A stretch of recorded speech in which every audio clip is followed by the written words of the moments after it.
Yeah, and if there is any, well, it's almost 8 o'clock too. Wow, we are a little. It's Well, so near people, 8 o'clock, it is 8 eight o'clock. o'clock. Well, shall we begin then? We will. Sure. I'm sure there will be people joining us, and they're coming in as we speak. But okay, well, it's 8 o'clock, so let's get started so we can finish promptly at 9. Good evening. This is the Sunday night webinar. It's November 24th, and this is webinar 108. I'm Gene Clabago, I am Roger Carroll. and we hope to bring a few words of wisdom with us today. And if you One have each. one each, yes. And if you have One any each. yes, one. Yeah, if you have any questions, We may be ending early if we use yeah, it up too yeah, soon. yeah. Okay. Well, anyhow, we'll get started. I'm going to end this, and as Raj said, we would like to. Let's just get up to, where do I go here? I'm going to go here. Okay. Anyhow, uh, just want to remind you, first of all, that you should have your screen maximized, and you can make it bigger. I see. We notice that there are several people whose screens are not maximized, and by that I mean for this portion, if you can go up to the top right hand and restore, to the maximum, that would be a good thing, because thanks, somebody's done it already, and there's still one person. Uh, Sometime on the report, if you do not have your screen maximized, it will show that you are not attentive, and we don't want anybody not to, No, we want your undivided attention. Yes, and we want to make sure that there are Unless you no. have to do something else. Yeah, well, yeah, and we don't want anybody That to. that goes unsaid, which I Yeah, just said, so it yeah, didn't go on. okay. Goes unsaid, okay.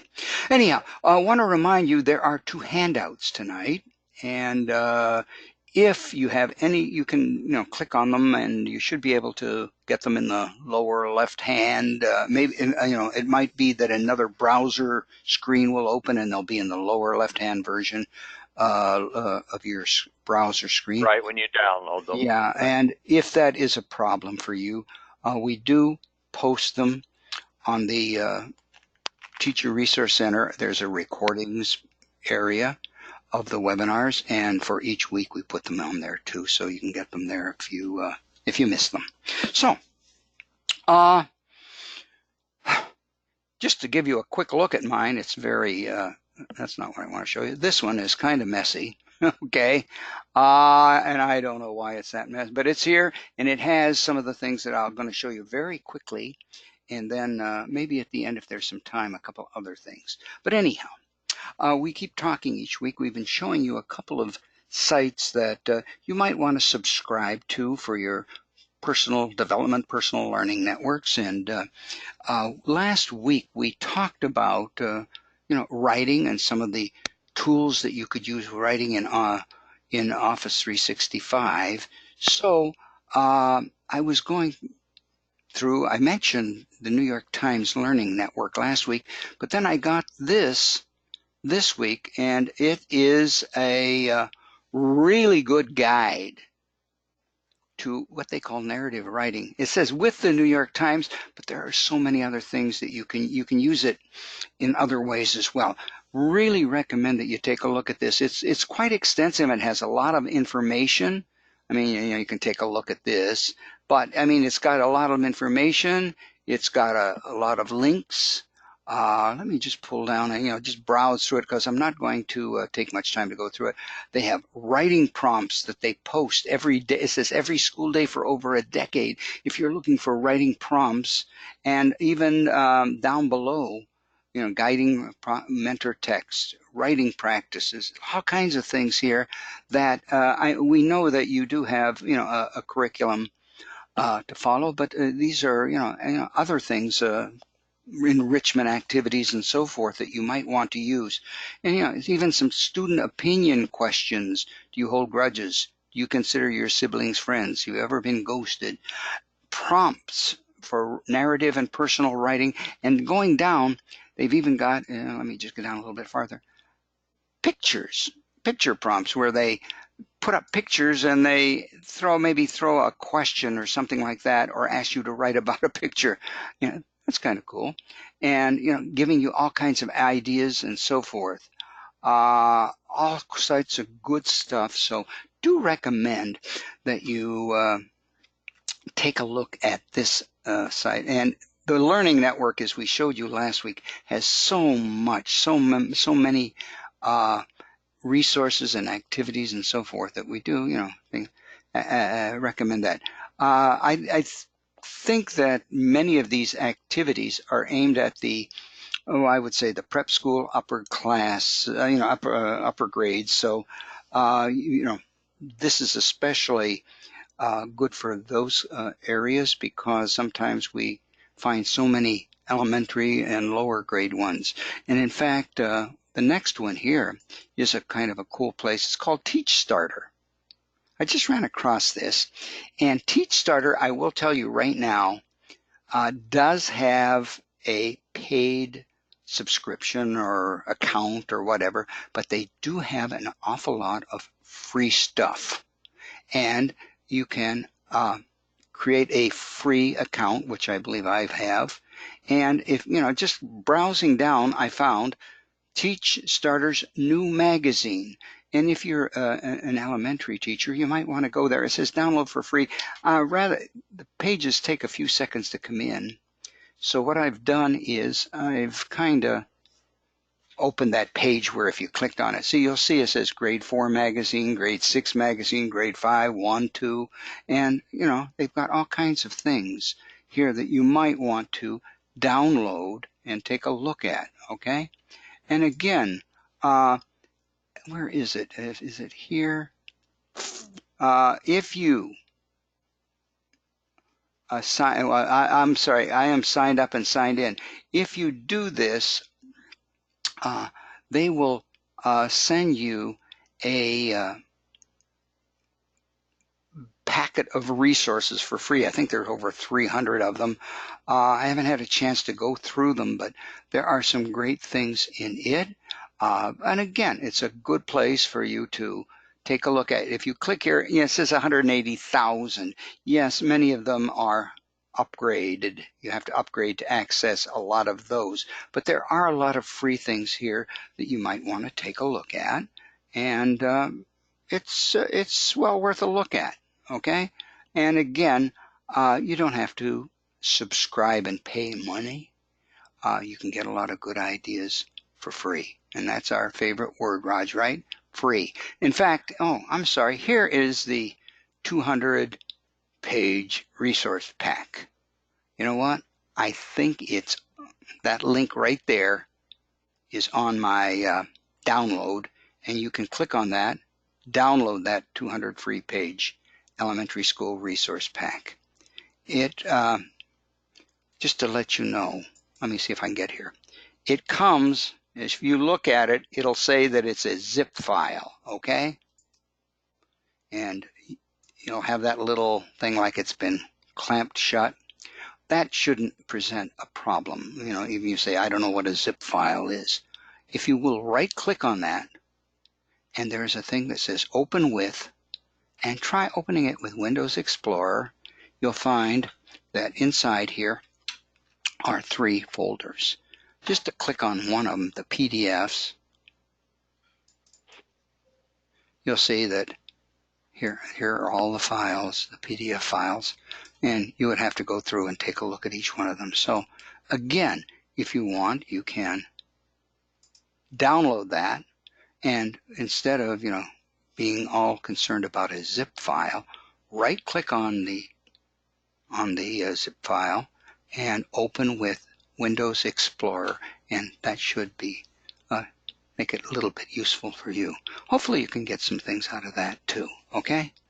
Now, where am I? Who am I? I've got things all over here. My goodness. Okay, why did I do all this stuff? Why is that messed up so badly? Hey, okay, you know what I want to do, Raj, real quickly, if I may? I really screwed up something last week. okay, and it didn't work. And I You thought, too? uh, I think it's useful, okay? And this is when students are doing research. And, this might be like a little research paper here. And, they write research and it comes out written in a Word document. And what we were trying to show you last week was that Microsoft Word will transform it quite easily into a more interesting document for the students, and that they can even work with it in that tool or app called Sway. Here is that Niagara Falls little bit of document, and when they are done, it's very simple to do. All they need to do is go to File, File, okay folks, and down below it says Transform. Click on Transform. A little window will open over here. Select something to what it looks like, okay? I'm just going to select Pillar right now, okay? And I'm going to hit Transform. It will say Transform to a web page, blah, blah, blah, blah, blah. Yeah! And now I'm praying that it'll do it this one time. It takes a few seconds, and oh man, I was just signed into it. I did this about 10 minutes before. Okay. All right. This is stupid. Okay. Raj, I can't believe this. It keeps doing this to me. It says I'm signed in.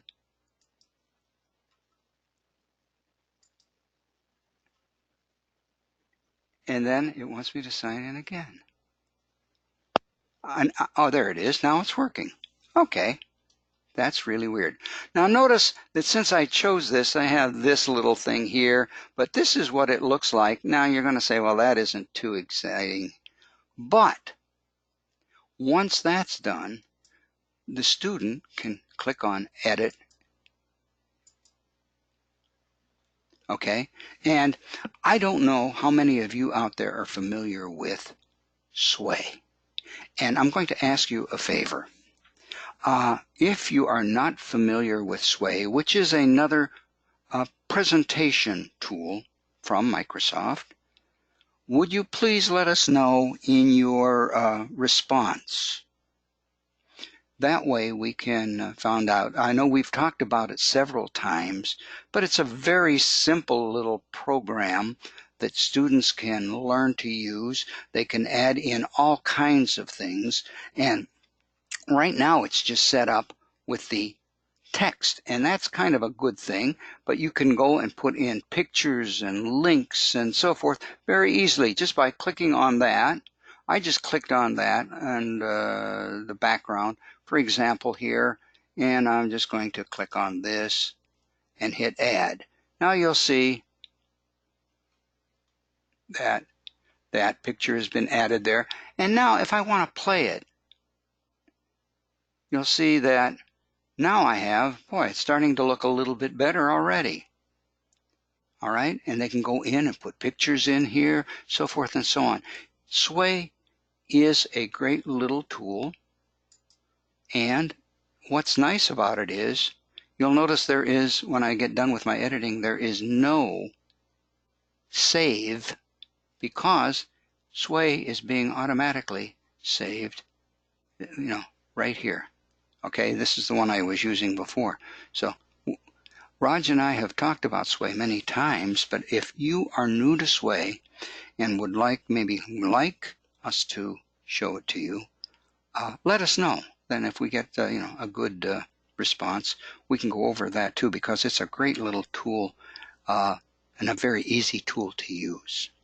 And it connects very easily with, again, Microsoft Word. All right, I just wanted to show that, Raj, because I felt really dumb last week. Dumber than normal, in fact. Hey, Raj and I have been, especially Raj has been talking about something called the immersive reader, and what a great tool it is in many Office apps. And what I'd like to do is show you something that is available and that you might want to use in your classroom. And it's probably a tool that is on most school laptops that is not being used very much. And that is something called Microsoft Edge. Edge is the browser for Microsoft. Let me explain one thing. If any of you are using Internet Explorer, can you see that over here? We recommend, Raj, I think we recommend we don't use that anymore, right? It's being pretty well outdated. It's not being updated. And what is replacing Microsoft Internet Explorer is Edge. And Edge, when it first came out, was not well received. But there are some really good little things that I'd like to just take a few minutes to show you that you might want to use. What I've done is I went to a website that you might find and say, oh wow, this is something I would like to share with my students. It's an article about the discovery of hundreds of statues and mummified animals. I think it's the first time they discovered mummified animals, okay? And here's the little article about it and some pictures, and the only problem is look at all of the other stuff around that article. It gets in the way. Edge is really interesting in that all you need to do is go up here. See this little booklet thing here? Click on it, and with a little luck, look at what it does. It took that article and changed it into a very easy to read article. That's kind of cool. None of the ads, none of anything else. What's even nicer, if you go up here and click, a little window opens up, or a little toolbar, and it's very similar to the immersive reader. Here are the text options, and see, these are very similar to the text options in immersive reader. You can make the text bigger, okay, or smaller. I'm going to make it back to the right size, or the size that I looked at. We have, if you highlight this, let's see if I can highlight some of that. I'm not sure. Okay, I'm going to highlight this. Here's the read aloud, which will read it aloud. Oh, I'm sorry. Why is that doing that? But it's reading it to me. Okay, and as you can see, I'm sorry, I don't know why it got blurred, but it will read it word for word. Let's see if it does it. I don't know why it's doing that. Okay.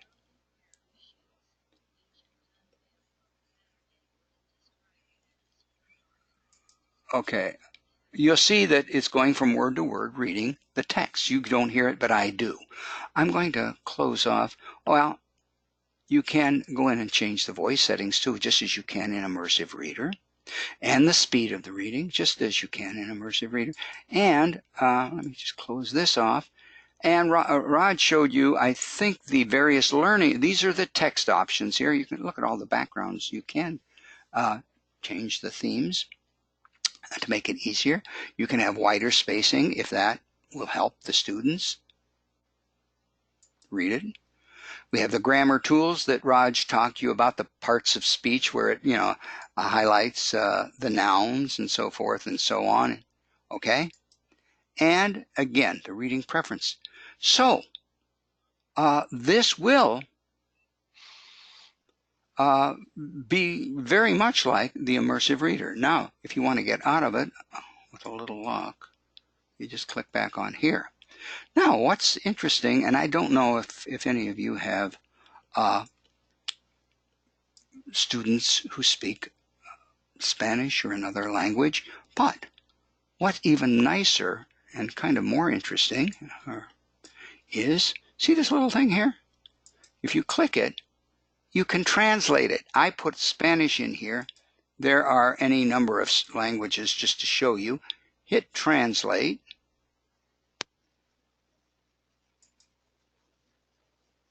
And why isn't it translating? Huh. There, what the heck? Page has been translated. No, oh, you know what? Hang on 1 second, please. Okay. Why am I having trouble tonight? Huh. That's very strange, because it translated it very easily before. Anyhow. No, it says it's been translated, and it hasn't. I'm very surprised. Anyhow, it does translate it to another language. Okay, from English to Swedish. Let's try that and see if it translates it. See, it's showing. Ah, there we go. Okay, now there it is. In case anybody speaks Swedish, you can now have it in Swedish. Okay. Notice it does not do the ads. It only does the article itself. But that's kind of interesting. Let me go back and untranslate that. I'll show the original because I'd like to show you just one other thing. Okay, and while you're here, going across, one last little thing to show you. Over here, you can, if you are showing this article to students, for example, and you want to point out something, you can click on that one little, let me show you again, this little scribbly thing here, and you can add notes. You can, if you want, use a highlighter to highlight words. Okay, you can circle things. I'm very poor at this with my mouse. Okay, pretty close. If you make a mistake, you can always erase it. You can add little notes, okay, and that they can read. Again, you can cut and paste, clip things, and you can, if you have a pad like you do, you can use the touch right, click on that and touch right with your finger. And that's pretty interesting. You can save these web notes if you make little notes on there, and they will appear again when you put the page back up. But that's, that's just a few little things. I'm going to not save any of my changes that you can find in Microsoft Edge. And if you've not used Microsoft Edge, it's well worth taking a look at. And I like the fact that they're trying to incorporate the Immersive Reader into it. Okay. Raj, anything there, or shall I just pass it along? Well, another plus for Edge, and we point this out in a number of our workshops where we're working with Office 365. If Edge is the browser with which you use to get to the Microsoft.com to sign into Office 365, it automatically signs you in. You're already into for some reason I don't have it up on here yet. Through your sign in on the desktop, on your laptop on that day. But if you go through Edge versus Chrome, you'll automatically, and that, and sign in issues always seem to be a bugaboo with a number of teachers and using different devices and so on. So it's a little quick way to get there without needing to remember the password again, because there always seems to be some little glitch here or there for people at times getting into Office 365. I just want to show that. Notice I went to print this page and it actually just prints. It takes off a lot of the ads. You will see some of them, but you can also get a little bit cleaner thing that you can print too. So anyhow, if you haven't used Edge, you might want to take a look at it. And with that, Raj, I think I'll pass it on over to you. Where is the sharing? Okay, this is the season to share, so I'm going to share with you.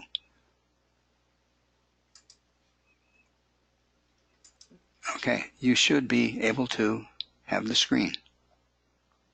Okay. And you have the screen. Okay, thank you. We're going to take a little bit of time and talk about this really terrific application program called Flipgrid. In heading towards tonight and talking about this, we talked about it briefly previously as well. So I asked our BOCES tech integrators if they had a handle on how many people around the district might be working with Flipgrid through them anyway, at least maybe mentoring them and showing them how to do it. And neither one of them came back with any examples of people using Flipgrid. And then I also asked our district's tech integrator, Ed Maynard, who works primarily now in the elementary level, if he was aware of people using Flipgrid. And he gave me one person that he knew of, and that doesn't mean there aren't people using it in some level of use at the high school, using it in a science seminar. So I reached out to that teacher to see, okay, well, tell me what you're doing with it. And it's working its way in. It's not out there in say a groundswell of, hey, look at this, and everybody's using it. But so I wanted to talk a little bit about it because I think it is a terrific tool, has some great potential. It's really quite simple to use once, well, it's like anything new, there's a little bit of a learning curve, but it really is widely used by teachers of all levels, all grade levels, all subject levels, and so on. And so I thought we would start. This is just a PowerPoint slide, and I'm going to take you through a couple of things here. And I see there's a question. I don't know if it has to do with, oh, I don't know, you're looking at those. With PowerPoint and, or rather working with Flipgrid. So I wanted to, let me get out of this. I was going to try to get out of this. I don't know how to end it. I wanted to show you, oh, here we go. A little bit about Flipgrid. It's a social, and this is, we're kind of afraid of that word, you know, social media, etc. But it's a social learning platform, and you'll see those words maybe on some of the screens you're going to see shortly.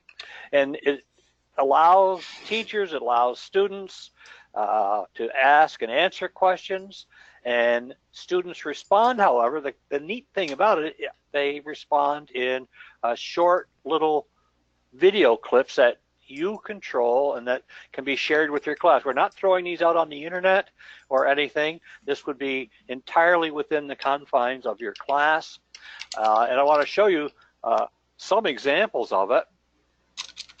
And again, the tool is really, as it says here, it's not really about recording, using any of the recording tools, video tools, and so on.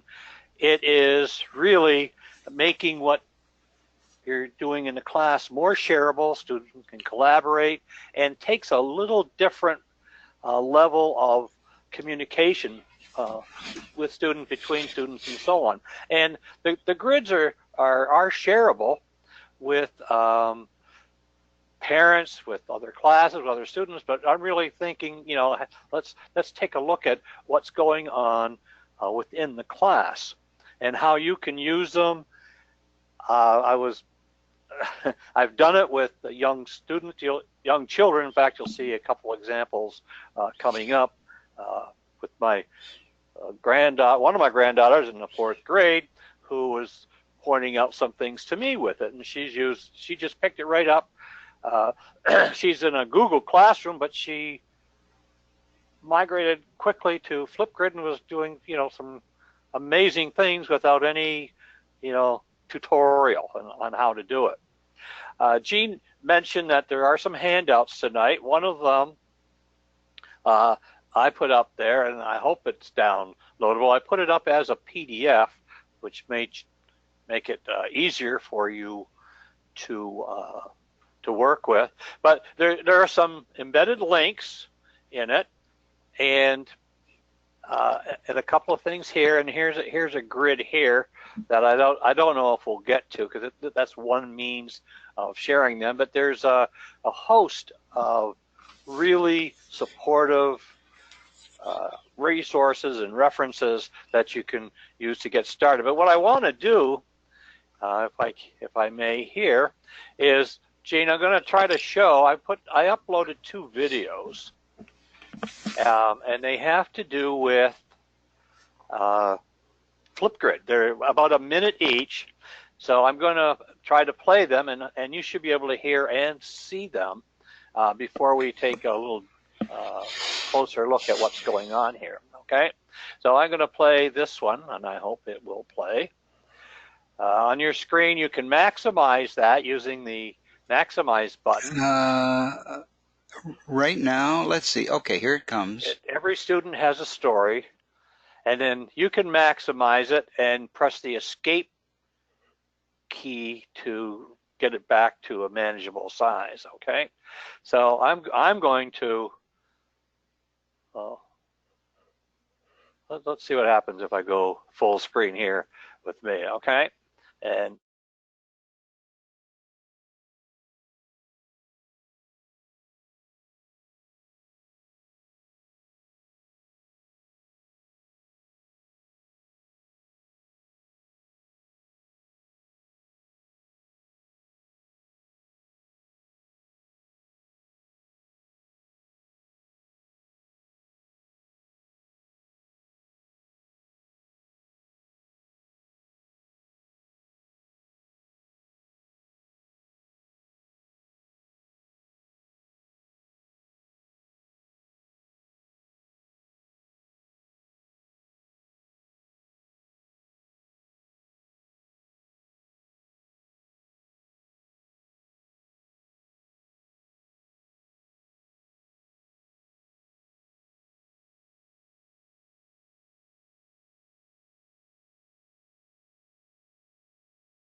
Raj, that came through very well.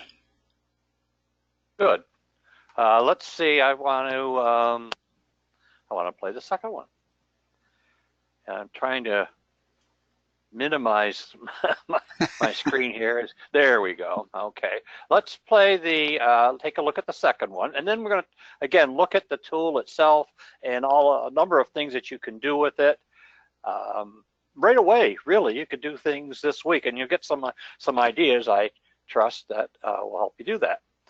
Okay, here we go. This is again about a minute long.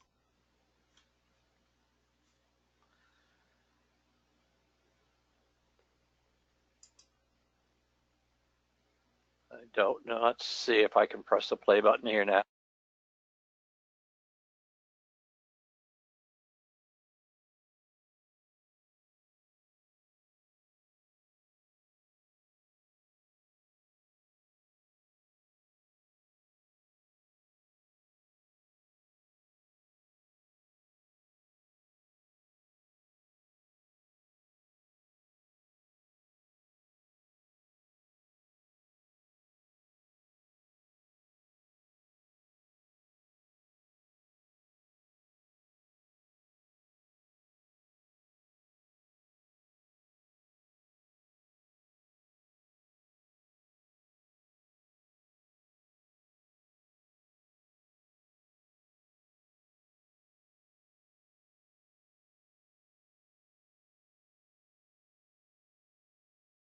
I hope that came through as well.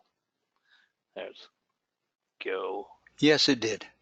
Good. Okay, that's a whole new realm for us, and we used Yeah. to have to do a Oh whole God. lot of things to play a video live so that you could also hear it as well as see it. Yeah. And now it was built in, so I'm glad that came through. I'm very glad. Okay, now I want to take you to. You have this tool already, and within the last year plus, Flipgrid has migrated and integrated and combined efforts with Microsoft. So Flipgrid is now something that you can incorporate into a number of features in our Office 365, namely Microsoft Teams. And I'm going to show you a little bit about that as well. So let me get out of here. Let's go to this is what you get. If you go to flipgrid.com, you'll be greeted by this home page, okay? And you can do a number of things here. We're going to take a brief look at this, but what you do is you'll educator login. I'll take you there in a second. Raj, Yes. what I'm seeing is the Flipgrid screen, just the it says Flipgrid, the video, I think. I'm still seeing the video. What I am seeing, Well, I don't know if others are seeing anything else. let's see. You know what? I got to change this to my screen. Let's see if that changes. I didn't take that off. What are you seeing now? Just it says Flipgrid. Still a video thing. Webcams and screenshot. Yeah.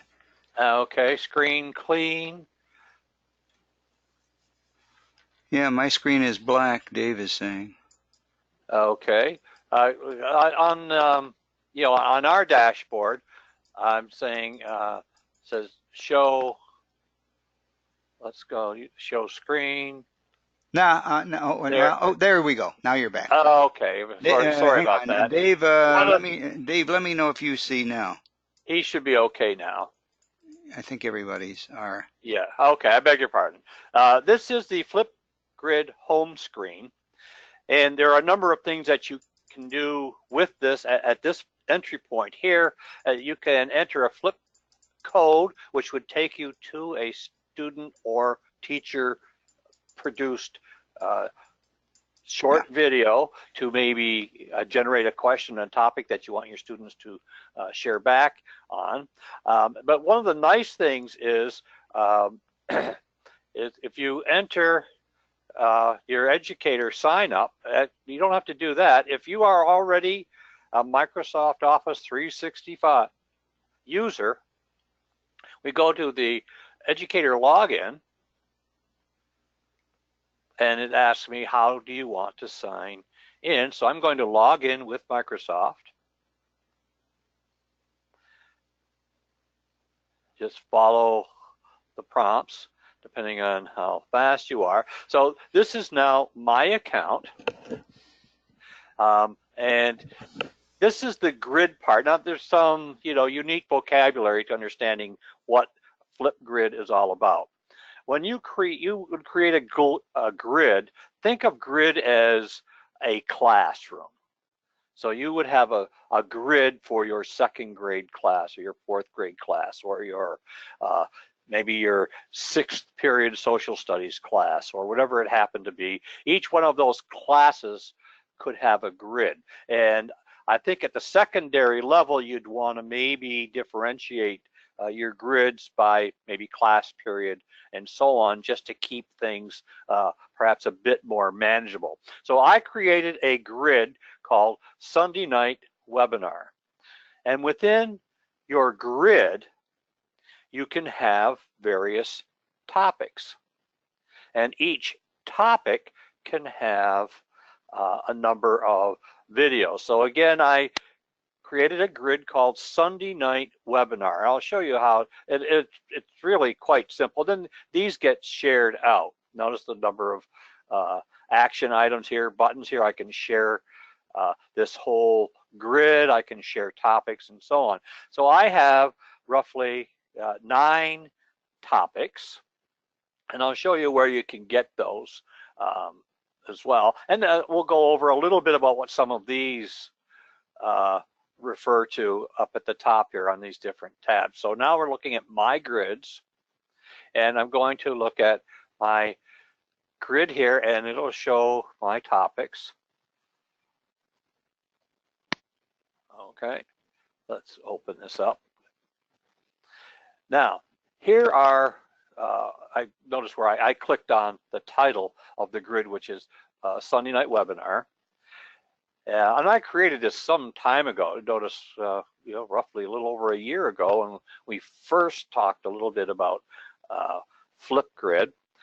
These are the various topics I created, and with each topic, you can do a number of things with them. You can change the order of them. That's what this little thing here is. So there are 3 videos in the Guess Who topic.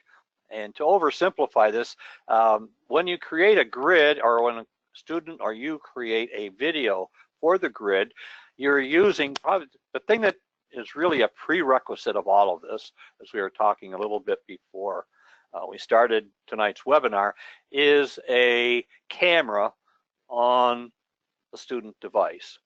If that's not the case, then you'd probably use your teacher laptop to work with this. And it is manageable. It just works a little better, and as you have a number of students working on this. But you need a camera that faces the keyboard. If you have a camera on your computer, it would be facing the keyboard. As Gene mentioned also, at some point, some devices, and it might have been a few years ago, where the cameras were disabled. I don't believe that's the case Well, now. Raj, may I interrupt you for a second? Go ahead. We have a comment in the questions, and it said, "This week I found out the camera feature on my classroom laptops has been disabled due to district policy." Well, then we're going to address that. That's exactly what I said. We're going to have to look into this. There are policies, and there are, yeah. This probably goes back, and I will check on that first thing tomorrow, because we want those enabled. This, this is, fear of the Russians, I think. I believe so. Yeah. Or the Ukrainians. We'll give them a pro. Yeah, well, I'll check it. So let's assume now that it does work, okay? And then we'll go through as if it does, so you can maybe appreciate what some of this potential is for working with Flipgrid and in your class with your students and so on. So again, here are 9 different topics, and the only topic I actually came up with here, actually none of them. I borrowed, that's a nice way of saying, these from a resource that I'll point out to you shortly. This topic is Guess Who. So I'm going to click on it, and we're going to take a look at the Guess Who. And this very simply tells you what's going on here. This would be maybe your students would be doing this, or it actually works as a very good ice-breaking activity, maybe at the beginning of a school year, where students are new to a class and they introduce themselves and say a few things about themselves to the class, and then it's shared within the class itself. So here we are. This is called Guess Who, and just a couple of directions here. Let your students know about you, and you're going to be playing a game.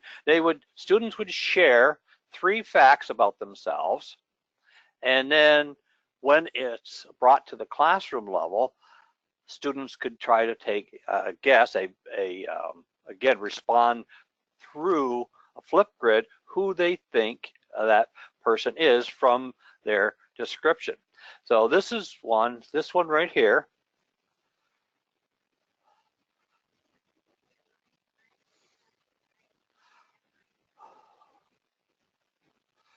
Right. One of the options for creating a video, now it does some pixelation, so this is actually a live video. My granddaughter, I know who it is, created this. She used a text insert tool to put the "Who am I" here, and just very simply is reading and stating 3 different things about her and putting it out there for her classmates to guess who it is. And she did another one. Let's see where it goes here. That's the next one. That's one that I did. You can probably recognize it. And the activity is to give 3 separate facts and let people try to guess who they are. And this could be done for your students in your class. It could be done for a character in a book or a story that you're reading, and so on. So there's a number of things. And notice here, you could create a grading rubric for it. There's a whole host of possibilities for doing this as an assessment, just how well they actually work with the tool itself, and so on. So this is another one of the responses to here. These are 2 here, and this Guess Who had 3 different views. This is a kind of, well, what was used as a selfie for this. And notice you can print QR codes. You can share them in a number of ways. But let me go back to, I want to go back to the home page here. Go to, let's see. Let's go back here. I have my grids. Again, there are a number of really clever features with Flipgrid that has grown just in the last 1.5 years. If you did this grid and you had, you've got 25 students or so in your class, so now you've got a number of responses maybe to a grid that you've posted for any topic whatsoever, that then you want to share them. So what you do is you create what's called a mixtape, which really you reminisce back about a mixtape that you might create for your music library, your favorites. So you could pull maybe you want to introduce this idea to the class. You could pull some exemplary Flipgrid examples to show students, and it's a way of posting them and sharing them and maybe acknowledging their good work as well. So here are some mixtapes. You would be creating them at a new mixtape. If I want to click here and do it, I would go through a routine. It would look at I could give it a title. Then I would pull in some of the responses that I had. In the disco library, here are some collections. Now you don't have to think of creating everything from ground zero up. There are many, many examples of what you can use. Here are some topic templates. I want to go back to, I think it might be on the home page, where you have a whole list of various topics by grade level, by subject area, and so on. Here are, quite a few topics in the library. They are searchable, so you can search by grade level, you can search by subject area here. What I often do when I'm looking at a resource similar to this, I look for ones that have been looked at the most. Which one seems to be the most popular, and take a look at those, and so on. Again, I'm going to go back to my grids. Actually, I'm going to go back to my activity, and I want to go into, let's keep going back to, that's what I want, something called categories. And this is where I got the idea for a couple of them. And I'm going to take you very quickly to a how to do a Flipgrid. So I look at some categories and then go all the way down to where it says integration docs. These are some Flipgrid ideas sorted by grade level, sorted by subject area, and so on. And I took a couple, I've looked at most of them here. I looked at social studies and I looked at English language arts, I think this one. And this would give you a number of ideas for using the Flipgrid, but take a look here, Disco Library, impersonating story characters, what's in your student vocabulary words, and so on. A number of ideas here. Let's go back to Flipgrid and let's go into,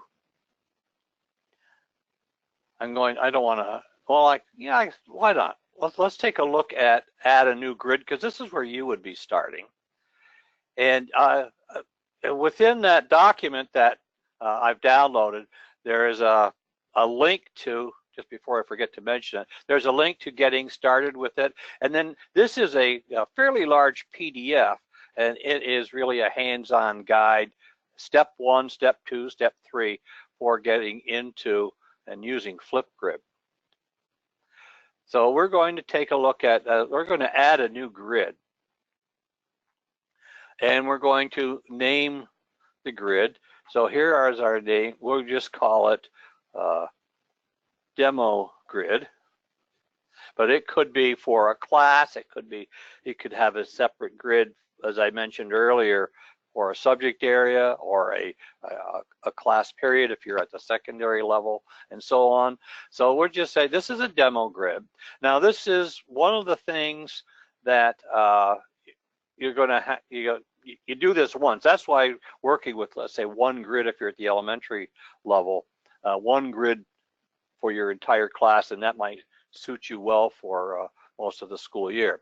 Students join by using their Microsoft or Google School email. Well, we know our students don't have email addresses, but they do have Microsoft accounts. So what they use to sign in to their devices is the same sign-in that they would be using here to take a look at and work with Flipgrid. Okay, so we're going to say we're going to use that instead of these other 3 options: a student ID. Some districts and schools do everything by student ID, so preserve their anonymity, or you just want to make it public. We don't want to do that either. So I'm going to create a Flipgrid, and down here it just says flipgrid.com Carol 1084. So I'm going to change this to let's call it, I don't want a random code, I want to go back. I shouldn't have done that. Oh. Retrace my steps here. School email. And down here, it's giving me my name. You could change that to Mr. Carroll, or your teacher name, Mr. Jones, or Mr. Jones' class, and so on. And then it would be flipgrid.com. That, okay. And we're going to see, we're going to make it available down. Okay, so we're just following the steps, etc. Add school email. I'm going to put in my school email. I'm going to put it in my correct school email.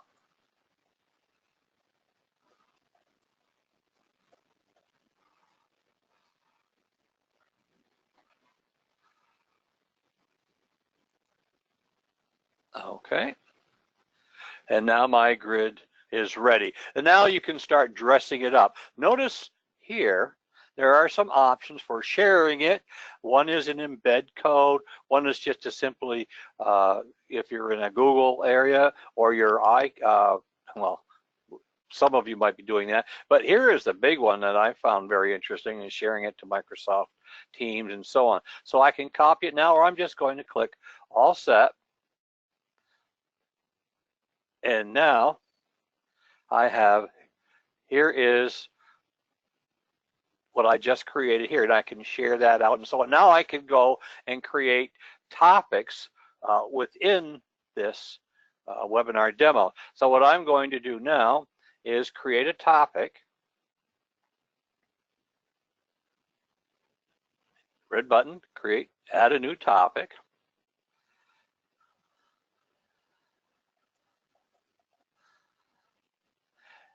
So this is the title, and over here you can set the recording time. Now this is very important.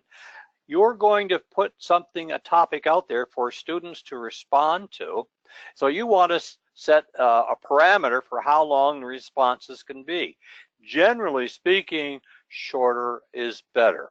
The upper grades, maybe if a student, like I mentioned, that teacher at the high school in a science seminar class, they may need more time to present whatever it is that they're responding in a Flipgrid to, but you can actually have a student video of up to 5 minutes in length, and they can be very short. I usually stay around the 30-second for the early ones. So now we're going to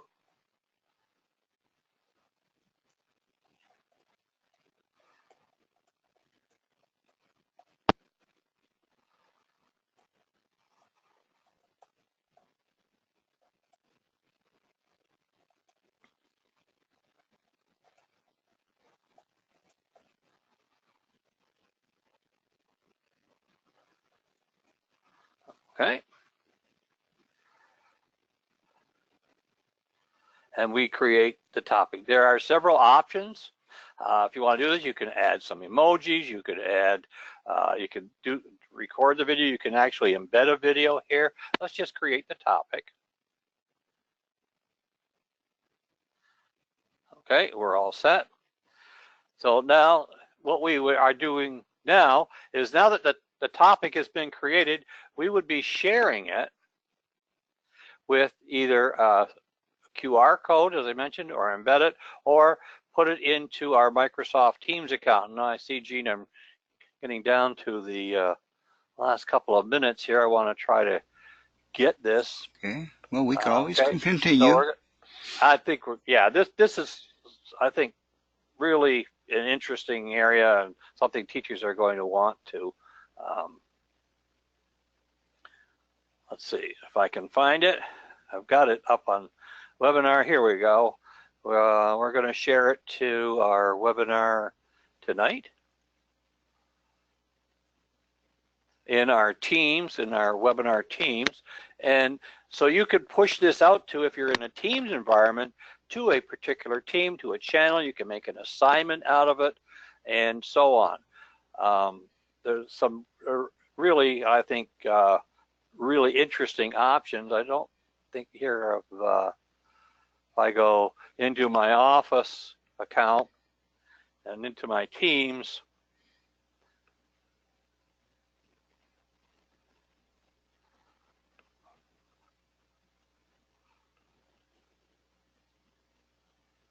here is the Flipgrid I just created, and I can go in and make an assignment here. So I can, if you're how finely tuning your teams, you can put it into a particular channel for a team and have only certain groups of students. If different groups of students in your class are studying different animals or different topics or different things in social studies, they could have a Flipgrid responding to that all by itself as well. I want to take another look at here are the topics. We looked at that. We'll go back to my activity. Look at my grids. Let's take another look at my webinar demo, because that's where I have several topics. the webinar demo.